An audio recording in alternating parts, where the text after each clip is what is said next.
আসসালামু আলাইকুম। আমি এখন আছি ইয়োলো সিতে। আপনারা জানেন আমরা চায়না থেকে সিঙ্গাপুরের দিকে যাচ্ছি। গতকালকে থেকে আমাদের ইঞ্জিনে একটু সমস্যা দেখা দিয়েছে।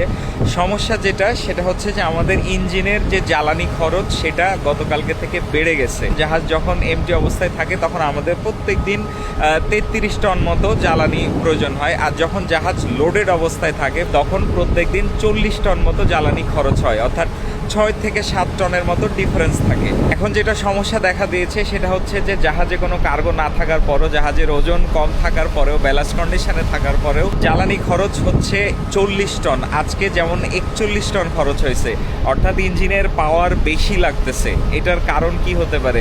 আমাদের যেটা ধারণা সেটা হচ্ছে যে জাহাজের যে প্রপেলার ঘুরতেছে এখানে সম্ভবত ফিশিং নেট টাইপের কোনো কিছু হয়তো বেঁধে গেছে।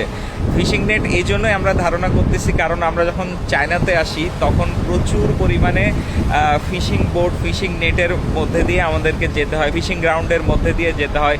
সো এখানে ফিশিং নেট বেঁধে যাওয়ার সম্ভাবনা খুবই বেশি। এই সমস্যার কারণে আমাদের যদি প্রত্যেক দিন অতিরিক্ত 5 টনও তেল খরচ হয়, তার মানে আমাদের এই 10 দিনের ভয়েজে 5×10 = 50 টন তেল বেশি খরচ হবে।